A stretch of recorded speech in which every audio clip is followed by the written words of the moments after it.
بسم اللہ الرحمن الرحیم۔ ہم بستری سے پہلے ایسے عمل جس سے آپ کی لذت میں بھرپور اضافہ ہو جائے۔ مکمل تفصیلات جاننے کے لیے ویڈیو کو آخر تک ضرور دیکھیں۔ ویڈیو شروع کرنے سے پہلے اگر آپ نے ہمارے چینل کو سبسکرائب نہیں کیا تو پلیز ہمارے چینل کو ضرور سبسکرائب کریں۔ ہر شوہر کو چاہیے کہ وہ اپنی جنسی سوجھ بوجھ کو بڑھائے۔ کوئی شخص بھی جنسی لذت حاصل کرنے کے شعور کے ساتھ پیدا نہیں ہوتا، بلکہ ایک سمجھدار شوہر اپنی شریک حیات کے رد عمل سے یہ سب کچھ سیکھتا ہے۔ وہ برابر اپنی اس صلاحیت کو ترقی دینے میں لگا رہتا ہے کہ وہ فریق ثانی کو لذت پہنچائے اور اس کے بدلے میں خود اس سے زیادہ لذت حاصل کرے۔ مباشرت سے پہلے بستر پر ایک موٹا کپڑا بچھا لیا جائے تاکہ باہر نکلنے والی فالتو منی بستر کو خراب نہ کر دے۔ اس طرح مباشرت کے بعد شرمگاہوں کی صفائی کے لیے پہلے سے قریب ایک صاف کپڑا بھی رکھ لیں۔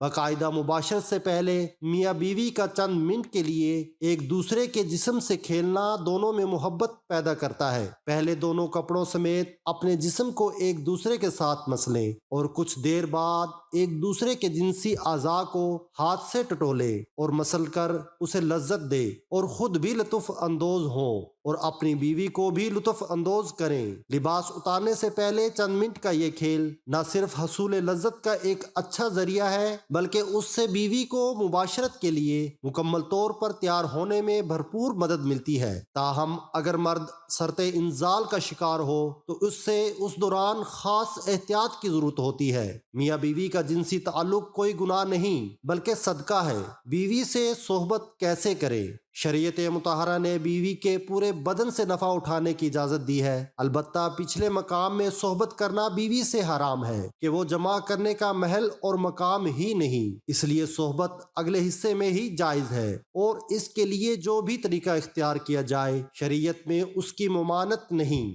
البتہ اشارتاً دو طریقے بہت معلوم ہوتے ہیں۔ پہلا طریقہ جو ہر جاندار میں فطری طریقہ ہے کہ مرد اوپر رہے اور عورت نیچے ہو، اس میں جان بین سے لذت کا حصول زیادہ ہے۔ نیز یہ طریقہ استقرار حمل کے لیے بھی معین ہوگا۔ بیوی سے جس طرح چاہیں صحبت کر سکتے ہیں، کھڑے ہو کر، بیٹھ کر، لیٹ کر، آگے کی طرف سے، پیچھے کی طرف سے۔ اگلی شرمگاہ میں مرد اوپر ہو یا عورت نیچے یا اس کے برعکس، سب طرح بیوی سے صحبت کرنا جائز و درست ہے۔ البتہ پچھلی شرمگاہ پاخانہ کے مقام میں صحبت کرنا جائز نہیں، حرام ہے، اور اگر مرد عورت سے پہلے فارغ ہو جائے تو اسے عورت کے فارغ ہونے تک برابر مشغول رہنا چاہیے، ہٹنا نہیں چاہیے اور صحبت سے پہلے عورت کو جماع کے لیے مکمل طور پر آمادہ بھی کر لینا چاہیے۔ پیار و محبت کی باتیں اور کام کے ذریعے عورت کو مکمل طور پر تیار کیے بغیر صحبت کرنا اچھا نہیں، اور صحبت کے بعد دونوں کو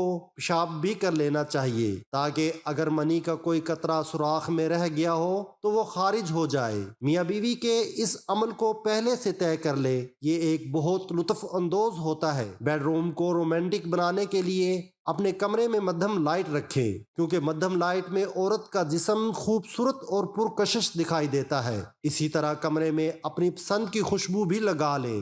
کام سے پہلے میاں بیوی دونوں اپنی شرمگاہوں کو ٹھنڈے پانی سے دھو لیں، یہ مرد کی ٹائمنگ میں اضافہ کرتا ہے اور عورت کی شرمگاہ اس قدر تنگ ہو جاتی ہے کہ جس سے ہم بستری کرنے میں بہت ہی زیادہ لطف محسوس ہوتا ہے۔ کشادہ بستر کا انتظام کر لیں اور بستر نہ بہت زیادہ نرم ہو اور نہ ہی بہت زیادہ سخت ہو۔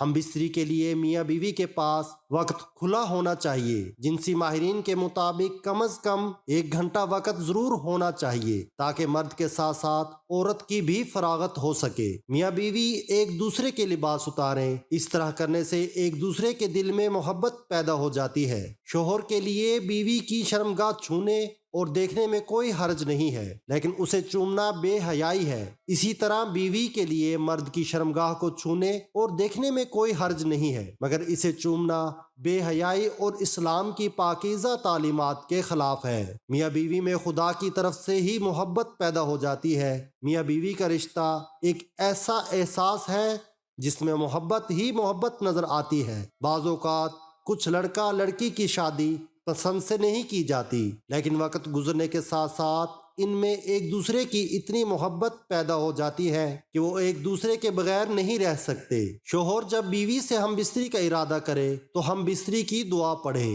ترجمہ: میں اللہ کا نام لے کر یہ کام کرتا ہوں، اے اللہ تو ہمیں شیطان سے بچا، اور جو اولاد تو ہم کو دے اس سے بھی شیطان کو دور رکھ۔ اس دعا کے پڑھ لینے کے بعد اس وقت کی ہم بستری سے جو اولاد پیدا ہوگی شیطان اسے کبھی ضرر نہ پہنچا سکے گا۔ اس کو ضرور پڑھنا چاہیے، کیونکہ ہم بستری کے وقت اللہ کا نام نہ لینے سے شیطان کا نطفہ بھی مرد کے نطفے کے ساتھ اندر چلا جاتا ہے۔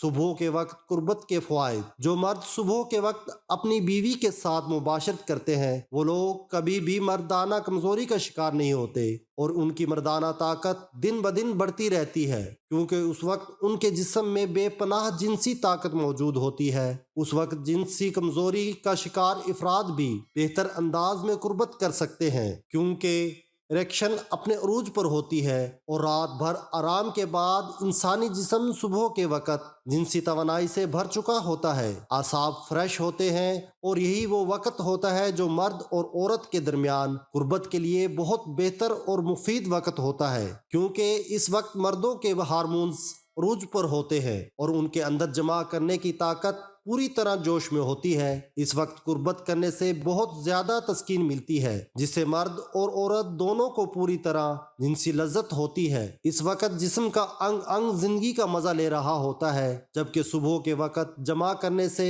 آپ لوگوں کی ٹائمنگ میں بھی زیادہ اضافہ ہو جائے گا۔ اس وقت ذہن پر کوئی بوجھ یا پریشانی نہیں ہوتی، اس لیے اس کا پورا دھیان جنسی قربت پر ہوتا ہے۔ اس وقت مباشرت کرنے سے عورت کے اندر حمل ٹھہرنے کا امکان بھی زیادہ ہوتا ہے۔ اسی طرح رات کو 10 بجے تک سو جانا چاہیے۔ آپ لوگوں کے جنسی حصوں کو بھی پورا سکون حاصل ہوتا ہے۔ پرسکون رہنے اور جنسی کارکردگی بہتر بنانے کے لیے بہتر نیند بہت ضروری ہوتی ہے، لہٰذا ساری رات لیپ ٹاپ اور موبائل کے سامنے بیٹھنے سے گریز کریں، ورنہ ذہنی دباؤ تھکاوٹ سے دوچار انسان کی کارکردگی کیا ہوگی اور آپ کو کوئی بھی کام کرنے سے لطف حاصل نہ ہوگا۔ اللہ تعالی ہم سب کو اپنی بیوی کے ساتھ محبت کرنے کی توفیق عطا فرمائے، اور اللہ تعالی ہم سب کو اپنی بیوی کے حقوق ادا کرنے کی بھی توفیق عطا فرمائے۔ دعا ہے کہ اللہ تعالی میرا سنانا اور آپ کا سننا اپنی بارگاہ الہی میں قبول اور منظور فرمائے، آمین ثم آمین۔